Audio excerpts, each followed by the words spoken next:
ketika 9 Dzulhijjah kita puasa sunnah, ibadah yang maksimal, dan mengingat dosa-dosa kita untuk kita renungkan sehingga kita taubati dan upayakan tidak ulangi, dan mengingat Allah untuk terus memperdekat. Orang yang mungkin ya Bib, belum akikah, itu boleh nggak sih sebenarnya berkorban?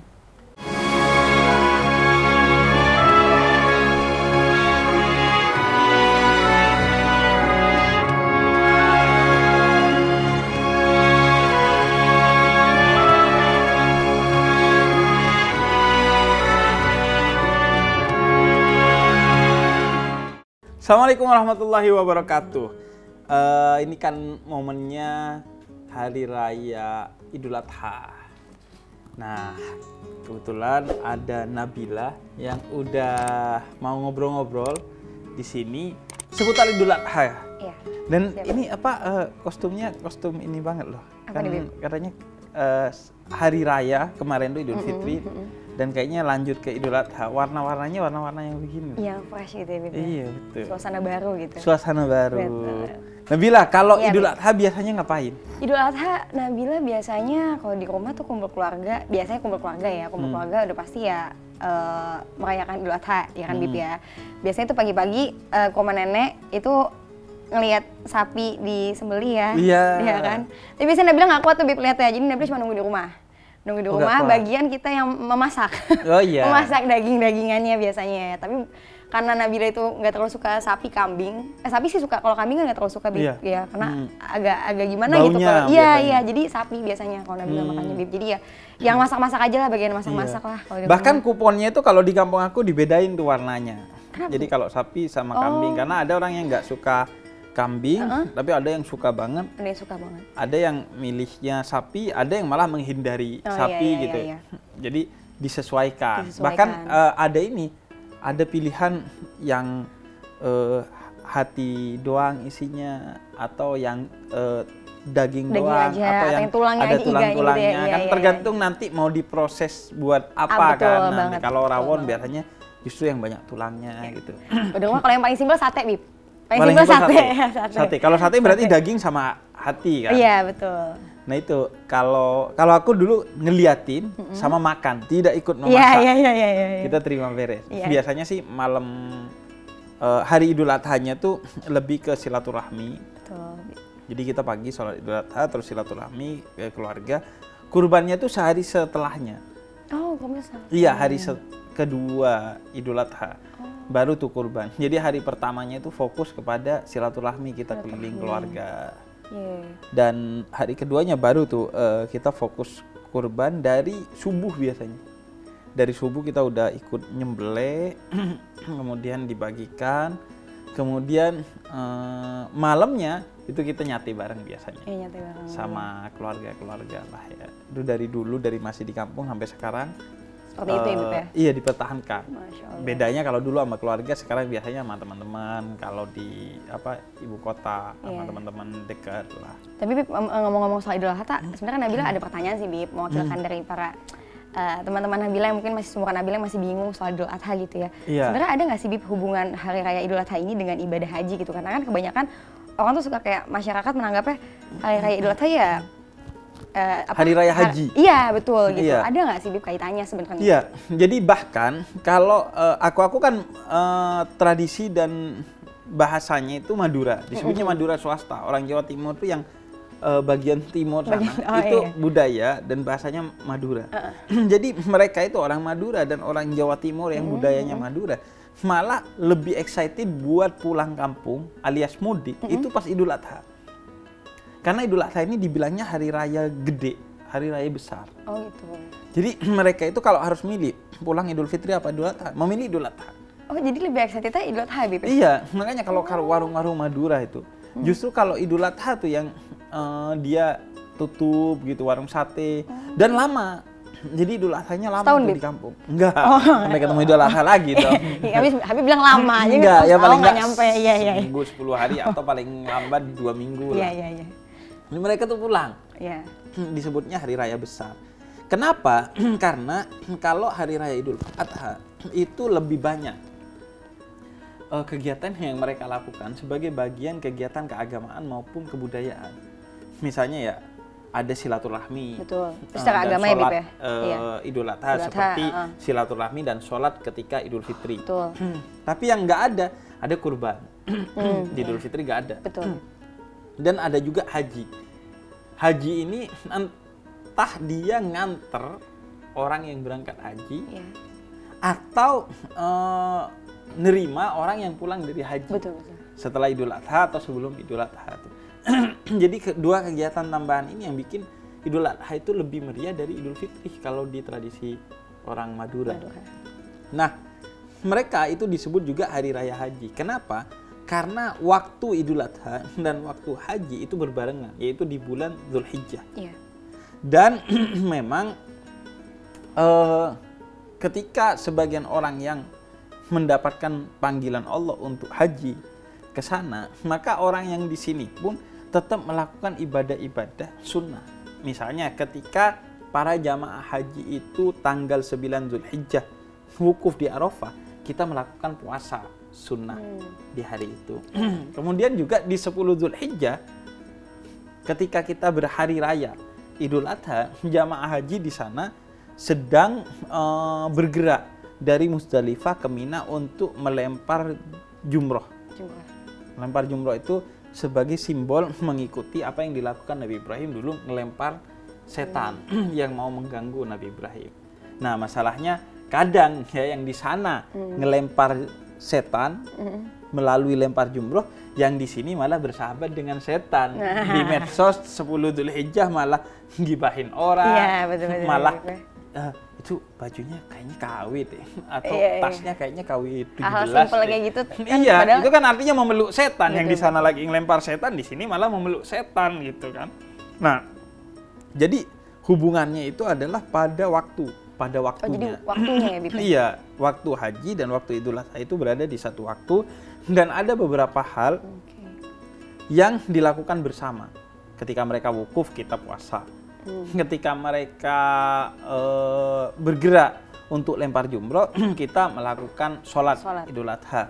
Kemudian ketika kita berkurban, mereka juga disunnahkan untuk berkurban gitu. Tapi puasanya sunnahnya niatnya untuk ya puasa sunnah Arafah gitu. Yang itu pahalanya begitu besar dan menghapuskan dosa-dosa kita, dosa-dosa kecil yang kita lakukan. Karena dosa-dosa kecil itu bisa dihapus dengan kebaikan. Adapun dosa besar itu hanya bisa dihapus melalui pertaubatan. Nah, kita memperbanyak ibadah-ibadah sunnah itu untuk mengurangi dosa-dosa kecil yang kita lakukan. Karena kan insya Allah ya, kalau dosa besar kayaknya sih enggak ya kita. Tapi kalau dosa kecil kan kayaknya emang begini banget kita sama dosa kecil nih kan. Entah itu apa. Ya hal kita dari Habib bilang aja kayak gibah kan, kita nggak sengaja ya. Iya, melihat hal-hal yang haram. Di jalan macet, emosi. Betul. Ya, itu. Dan seringkali nggak sadar kan mungkin kita melakukan itu. Maka memperbanyak kebaikan-kebaikan sunnah. Jadi ada hubungannya itu yaitu dari segi waktu dan kegiatannya. Dan sebisa mungkin kita yang di tanah air, walaupun tidak sedang di tanah suci untuk berhaji, hatinya dihadirkan tanah suci itu ke sana. Walaupun jadi mungkin belum pernah ke sana pun sekalipun ya Habib, tapi merasakan kayak kita seolah-olah tuh memang ibadah di rumah sekalipun kayak lagi di sana gitu ya, Bib. Betul. Jadi kayak 9 Dzulhijjah mereka sedang wukuf di Arafah. Wukuf itu salah satu intinya adalah mengingat dosa-dosa kita, kemudian melakukan pertobatan dan mengingat Allah secara utuh. Jadi kontemplasi. Nah, kita walaupun tidak sedang di Arafah, mari kita arafahkan tanah air. Mari kita tanah sucikan tanah air dengan apa? Ketika 9 Dzulhijjah kita puasa sunnah, ibadah yang maksimal dan mengingat dosa-dosa kita untuk kita renungkan sehingga kita taubati dan upayakan tidak ulangi, dan mengingat Allah untuk terus memperdekat diri kepada Allah. Karena gini, kita itu butuh momen-momen kontemplatif gitu untuk memastikan apa sih makna keramaian yang kita lakukan selama ini.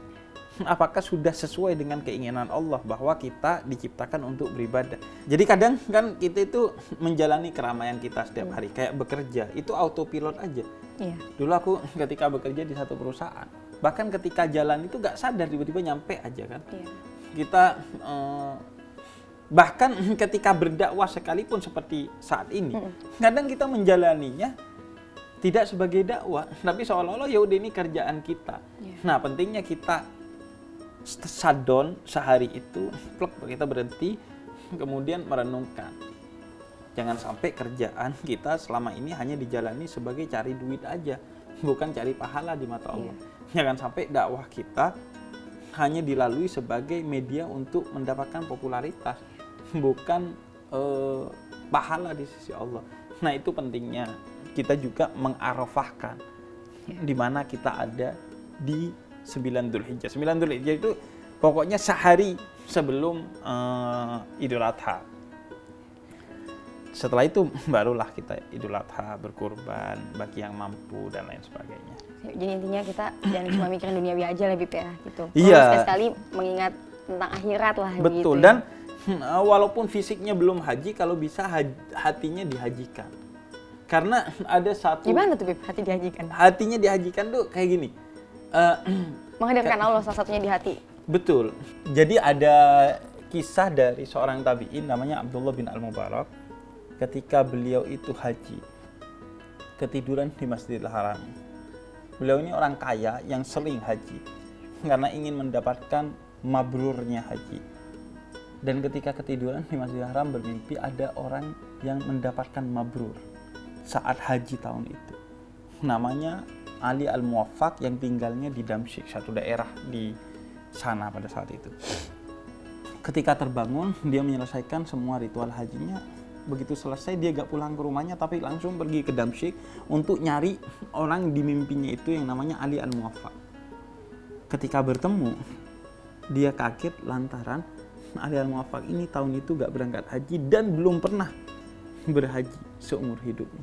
Yang ditemuin sama beliau itu? Iya, yang mendapat haji termabrur tahun itu. Ternyata belum pernah? Belum pernah haji, termasuk tahun itu. Usut punya usut, ternyata dia seorang tukang sol sepatu yang selama 30 tahun menabung untuk berangkat haji sedikit demi sedikit.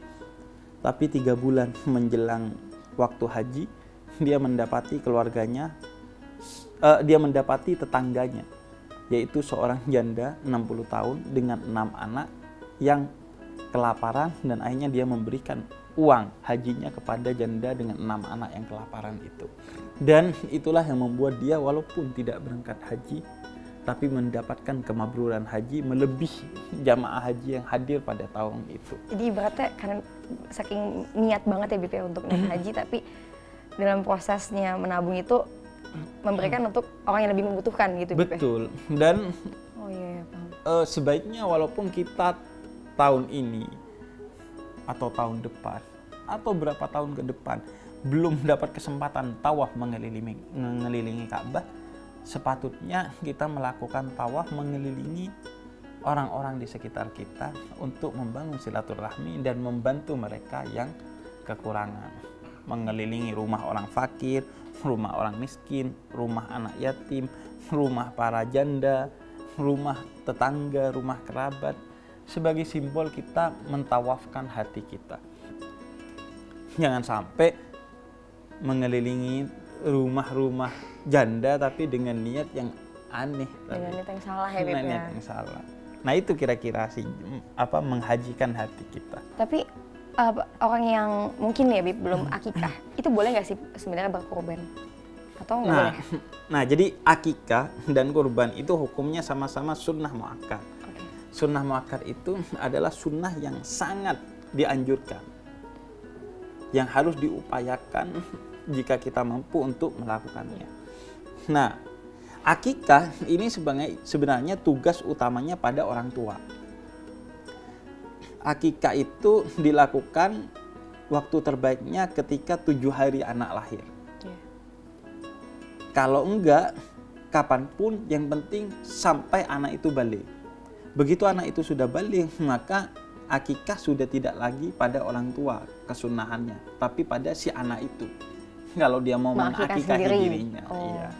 Nah, para ulama secara umum menyebut akikah bagi laki-laki 2 kambing, bagi perempuan 1 kambing. Nah, kalau kurban itu waktunya adalah 10 Dzulhijjah, hari raya Idul Adha, dan sampai hari Tasyrik, yaitu 3 hari setelah 10 Dzulhijjah, 11, 12, dan 13. Jadi itu waktu berkurban. Kurban itu untuk satu orang 1 ekor kambing aja, dan sifatnya kifayah. Kifayah itu artinya satu keluarga bisa diwakili oleh 1 orang. Kalau satu keluarga mampunya 1 orang, ya udah 1 aja, Nabila doang, tapi itu mewakili keluarganya. Bisa tuh. Apakah kemudian orang yang belum akikah boleh dia berkurban? Boleh. Jadi apakah harus lebih mengutamakan akikah atau kurban? Tergantung waktunya. Kalau waktunya di saat Idul Adha, maka sebaiknya kurban. Karena kurban kan saat Idul Adha dan 3 hari setelahnya doang. Utamakan berkurban dulu, walaupun belum akikah. Tapi kalau waktunya belum Idul Adha atau 3 hari setelah Idul Adha, bukan di hari itu, maka akikahlah. Akikah dulu. Jadi tergantung kepada waktunya. Nah, apakah bisa digabung? Nah, iya tuh, boleh nggak digabung, Bib? Nah, dengan niat yang dengan 2 kambing kalau laki-laki atau 1 kambing perempuan, niatnya kurban sekaligus akikah. Dalam mazhab Syafi'i, menurut Imam Romli itu bisa digabung. Tapi yang lebih kuat pendapat dari Ibnu Hajar, tidak bisa digabung. Cuman menariknya kata Imam Ibnu Hajar, niatkan untuk berkurban, maka insya Allah pahala akikah juga akan didapatkan oleh seseorang tersebut. Kalau itu dilakukan di saat Hari Raya Idul Fitri atau 3 hari setelahnya. Tapi ngomong-ngomong soal haji lagi, kalau misalnya kita nih udah mampu buat berangkat pergi haji gitu, tapi mana sih yang harus didahulukan? Apakah diri kita sendiri, misalnya Nabila dulu, atau orang tua dulu sih, Bib, gitu? Nah itu pasti bimbang banget tuh, Bib. Iya, kadang ini keren, karena kenapa? Kadang ya kalau kita pakai emosi, kalau pakai hati, Nabila haji duluan atau ngehajiin ibu dulu? Kalau pakai hati. Kalau pakai hati mah, Nabila pilih orang tua dulu, Bib. Orang tua dulu, pasti orang tua dulu. Mungkin mayoritas orang ingin menghajikan orang tuanya terlebih dahulu ketimbang dirinya. Tapi inilah perlunya ilmu ketika kita beramal. Sama kayak gini. Kalau seorang suami punya duit hanya 10.000 untuk ngasih makan 1 orang, ngasih makan ibunya atau istrinya yang lebih utama?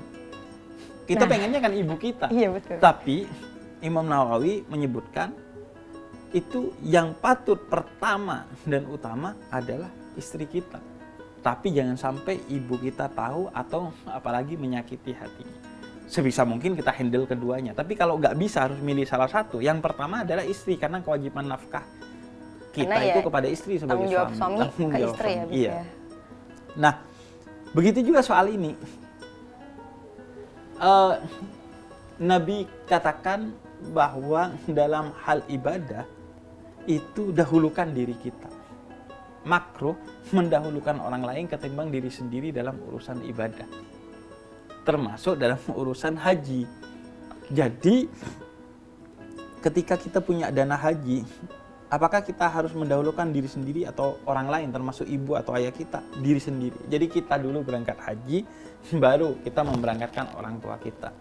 Atau kita dulu berangkat haji, baru membadalkan orang tua kita. Jadi haji untuk niat memberikan pahalanya kepada orang tua kita. Ya Allah, saya berniat berangkat haji untuk kedua orang tua hamba gitu ya. Jadi utamanya kita dulu. Kalau mengutamakan orang tua, itu makruh sifatnya. Jadi kalau kita bicara, sebaiknya mengutamakan siapa? Kita dulu.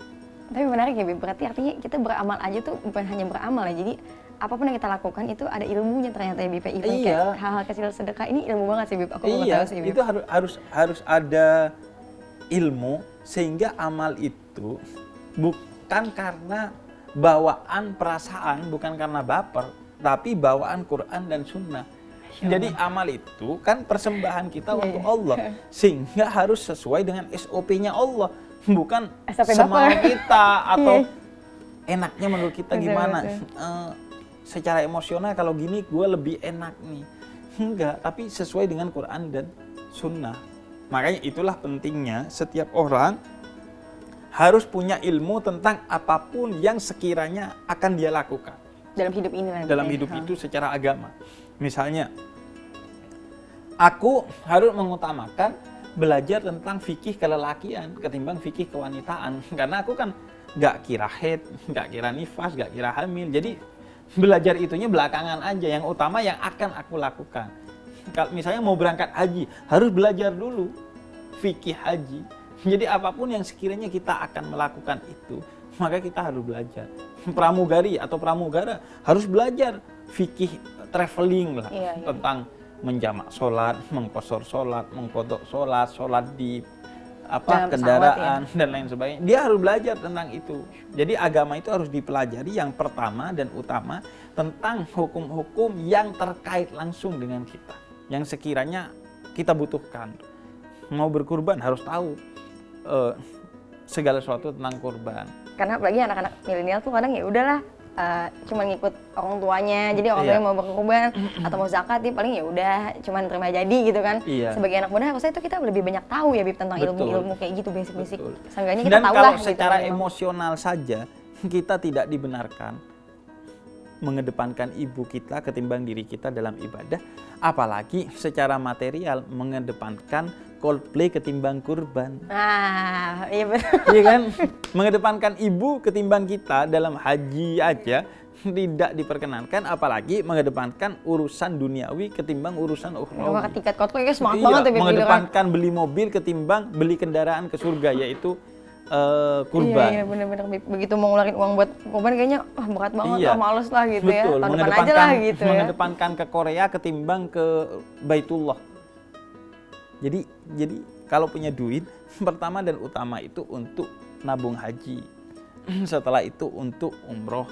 Setelah itu lo mau ke Jepang kek, mau ke Korea kek, mau ke Korea Utara kek, terserah. Tapi ada pertanyaan dari Nabila sendiri sih. Sebenarnya orang yang belum berangkat umroh itu, dia bisa nggak sih ke Tanah Suci Mekah tuh untuk haji gitu, Bib? Atau harus umroh dulu sih, Bib? Jadi kalau orang haji itu kan pasti umroh. Iya sih. Setelah haji dia melakukan umroh. Maka yang pertama dan utama tentu adalah haji. Haji ini kewajiban utama yang ada dalam rukun Islam. Umroh itu dalam madhab Syafi'i wajib. Karena ayatnya wa atimul hajja wal umrota lillah. Jadi haji dan umroh itu adalah satu kewajiban. Jadi kalau di madhab lain dia sifatnya sunnah umroh itu. Tapi kalau dalam madhab Syafi'i dia sifatnya wajib. Tapi kewajiban umroh itu tidak lebih kuat dari kewajiban haji. Karena haji itu rukun Islam yang kelima. Maka sebisa mungkin orang haji. Karena juga sekaligus umroh. Kalau umroh kan belum tentu bisa betul, haji. Itu kan kalau belum tentu haji gitu Bib ya. Jadi nabung untuk haji. Nah di tengah nabung itu kalau berangkatnya masih kapan, mau umroh, ya tentu itu mulia, tentu itu baik, tentu itu sesuatu yang luhur bagi kita. Yang penting pokoknya utamakan apa yang paling utama dari agama, yaitu haji. Setelah itu utamakan apa yang ada di agama sebelum di luar agama, yaitu umroh. Setelah itu mau jalan-jalan asalkan bukan kemaksiatan, silahkan. Kita nggak dilarang. Bahkan jalan-jalan itu bisa jadi ibadah. Kalau dengan jalan-jalan kita mengagumi semesta yang menyebabkan kita semakin beriman kepada Allah. Sebelum berangkat ke sini, Nabila juga sempat tadi di sosmed melihat Allah ternyata menyuruh kita untuk traveling juga di Al-Mulk. Surat Al-Mulk ayat 15 sebenarnya, Bib. Iya kan? Jadi yang dimaksud ayat Allah itu bukan hanya yang ada di Quran. Fil afaq, apa yang ada di semesta ini bisa menjadi ayat Allah. Jadi orang yang meneliti alam semesta kemudian mendapatkan ilmu dari sana, maka ilmu itu mulia, berarti dia seperti meneliti Al-Quran. Jadi ulama itu bukan sekedar orang yang belajar dan mengajar ilmu-ilmu agama, tapi orang yang belajar dan mengajar ilmu-ilmu umum dengan niatan untuk mendekatkan diri kepada Tuhan, itu juga ulama. Masa sih, Bib? Iya. Jadi ini sendiri. Iya, semua ilmu. Iya. Bahkan memang ilmu agama itu wajib menurut Imam Ghazali untuk sesuatu yang menjadi keimanan dan ketakwaan kita. Belajar tentang Tuhan agar kita beriman, belajar tentang hukum agar kita bisa menjalankan hukum dengan ilmunya. Tapi di luar itu ilmu umum itu dibutuhkan. Kalau semua jadi ulama, terus siapa yang mau ngurusin Jadi pas sakit siapa yang ngurus ya dok? Ngobotin, Nggak ada dokter. siapa yang ngurusin mau soal perbankan, siapa yang mau ngurusin soal astronomi, siapa yang mau menentukan ketika hari raya itu kapan, kan itu harus orang-orang yang mengerti astronomi. Jadi ulama itu intinya kata Al-Quran, innama yakhshallah min ibadihil ulama. Ulama itu adalah orang yang punya ilmu, yang dengan ilmunya itu dia semakin takut kepada Allah. Walaupun punya ilmu agama, tapi dia malah berani kepada Allah. Malah dia sombong. Itu berarti bukan ulama. Jadi ulama itu semua orang yang takut kepada Allah karena ilmunya. Berarti ilmu itu kayak pisau ya Bib ya, semakin diasah kan mungkin semakin tajam. Sama halnya kayak selama Nabila proses hijrah pun juga kayak coba deh memperdalam ilmu dari kajian misalnya Bib, atau baca-baca buku tentang agama, itu sama aja jadi bikin istiqomah ya Bib ya pasti. Iya, bahkan gini, siapa sih mau melakukan sesuatu yang dia tidak ketahui? Orang akan melakukan sesuatu yang dia ketahui. Ketahui cara melakukannya, ketahui manfaatnya, ketahui keburukannya kalau nggak dilakukan. Kalau nggak tahu, kita nggak tahu nih HP buat apa. Emang kita mau beli HP? Nggak kira. Maka itulah pentingnya ilmu. Nah masalahnya kita itu dalam beragama sering hanya belajar tentang bagaimana cara menjalankan agama, bukan apa itu agama. Sehingga kita menjalankan seperti autopilot aja karena disuruh, karena didoktrin, bukan karena itu pilihan kita secara berdaulat. Makanya kadang STMJ, sholat terus maksiat jalan. STMJ, bukan susu tulang madu jahe itu Bib ya? Enggak, sholat terus maksiat jalan. Jangan sampai Bib ya, jangan sampai. Makanya pelajari itu. Kayak tadi, kurban. Apa sih pelajaran dari kurban? Kurban itu mengajarkan paling tidak 2 hal. Yang pertama, sembelihlah sifat kebinatangan yang ada di dirimu. Jangan cuma binatang yang ada di luar yang kamu sembelih, tapi binatang yang ada di dalam dirimu itu sembelih. Kadang-kadang manusia tuh suka nggak tahu ya bahwa dirinya tuh lebih, maaf ya Bib, kayak binatang gitu. Betul. Ya maksudnya. Balhum adol, bahkan bisa lebih buruk dari binatang kata Al-Quran. Jadi ada seorang kekasih Allah bertemu dengan seorang raja yang zalim pada saat itu. Kemudian dia membawa anjing di belakangnya. Jadi dia pegang tali anjing, anjing di belakangnya. Kemudian kata raja ini, celaka kamu menemui aku sebagai seorang raja dengan membawa anjing. Padahal anjing itu kata dia najis, haram, dan lain sebagainya. Kemudian kata kekasih Allah ini, seorang sufi, aku membawa anjing di luar diriku, dan aku yang menuntun anjing itu kemana aku mau. Sedangkan engkau, memang kau tidak menuntun anjing di luar dirimu, tapi anjing itu ada di dalam dirimu, dan dia yang menuntun kamu, sehingga kamu pergi kemana dia mau. Jadi maksudnya kezaliman yang ada pada dia. Nah kita sering begitu. Ada kebinatangan dalam diri kita yang menuntun kita. Akhirnya korupsi, tamak, ego, ghibah, iri, dengki, semua muncul tuh. Itu, iya. Nah itu yang disembelih. Kemudian yang kedua, Nabi Ibrahim udah lama pengen punya anak. Berdoa kepada Allah ingin punya anak. Ketika punya anak, Allah tidak ingin kecintaan Nabi Ibrahim kepada Nabi Ismail yang merupakan putranya pada saat itu melebihi kecintaan dia kepada Allah. Makanya Allah perintahkan untuk sembelih. Kalau dia memang cinta kepada Allah melebihi kepada Ismail, dia akan menyembelih itu, dan Nabi Ibrahim melakukan itu. Nah, setiap kita punya Ismailnya masing-masing. Segala sesuatu yang bisa membuat kita mengutamakan itu atau dia ketimbang Allah. Mengutamakan suami ketimbang Allah. Akhirnya suami bilang, buka hijab. Suami bilang, jangan sholat, nggak sholat beneran. Padahal tidak ada ketaatan kecuali kepada Allah dan Rasulnya. Tidak ada ketaatan dalam kemaksiatan, kata Nabi. Jadi itu yang kita tidak ingin, kecintaan kita kepada segala sesuatu melebihi kecintaan kita kepada Allah. Boleh kamu ngefans ke band Korea lah atau band manapun, selama tidak melebihi kecintaan kepada Allah dan Rasulnya, dan selama tidak keluar dari koridor Allah dan Rasulnya. Tapi sebenarnya tuh membahas tentang haji lagi, di Indonesia itu kan masih banyak banget nih marak tentang penipuan jemaah umroh atau haji gitu ya, Bib. Itu tuh gimana sih, Bib? Iya, jadi gini ya. Jadi kan orang mau berangkat haji mau umroh jadi mikir nih, Iya. gue ketipu lagi nih pakai travel yang mana nih, kayak gitu-gitu loh, Bib. Itu yang jadi masalah pertama. Orang mau ibadah ditipu. Artinya dia bukan hanya melakukan tindakan yang dosa, tapi menipu Allah. Menipu Allah, Bib? Iya. Bukan hanya jemaahnya ini ya? Bukan hanya jemaahnya. Orang yang mau ketemu Allah, dia tipu. Kemudian juga yang kedua, dia akan menimbulkan efek yang bisa membuat akhirnya orang menunda haji dan umrohnya. Karena khawatir dapat travel yang bermasalah. Banyak tuh ketika rame-rame soal travel bermasalah, orang akhirnya nunda. Mau setor untuk haji, mau setor untuk umroh, nunda. Karena nunggu nih, masih lagi musim penipuan haji dan umroh. Dan akhirnya dia akan menunda. Orang yang mau berangkat haji dan umroh. Iya kalau masih hidup, kalau tiba-tiba dia mati. Iya kan, gak ada yang tahu ya. Iya, kalau dianya mah udah niat. Niatul mukmin amaluha. Orang mukmin yang sudah berniat, maka walaupun tidak kesampaian karena satu hal dan lain hal di luar dirinya, maka dia sudah dihitung telah melakukan sesuatu itu pahalanya. Masalahnya dia yang menyebabkan niatnya itu nggak kesampaian, dosanya itu betapa besarnya.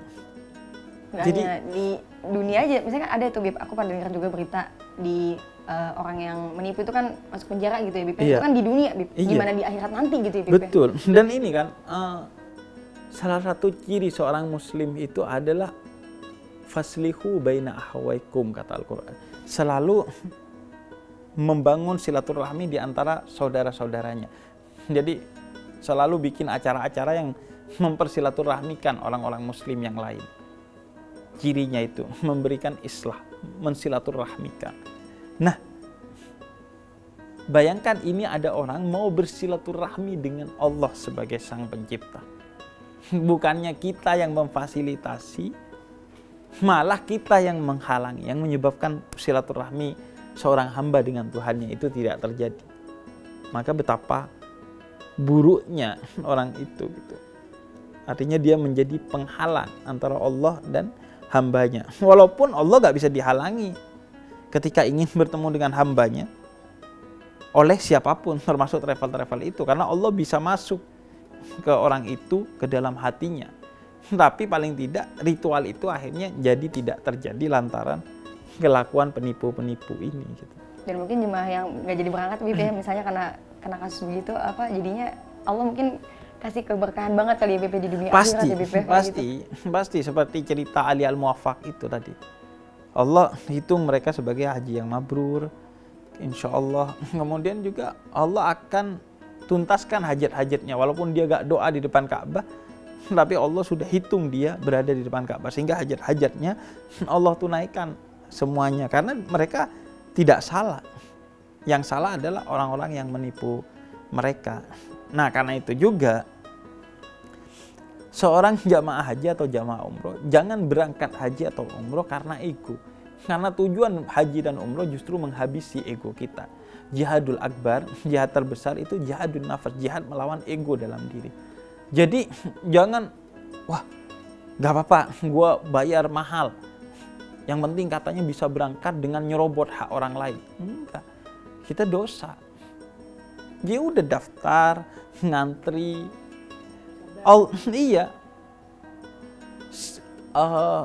Allah akan memanggil siapa saja yang ingin ditemui.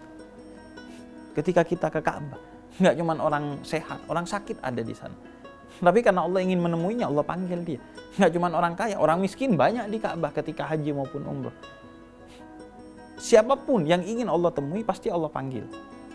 Tapi siapapun yang tidak ingin Allah temui, Allah tidak akan temui walaupun dia pergi ke sana.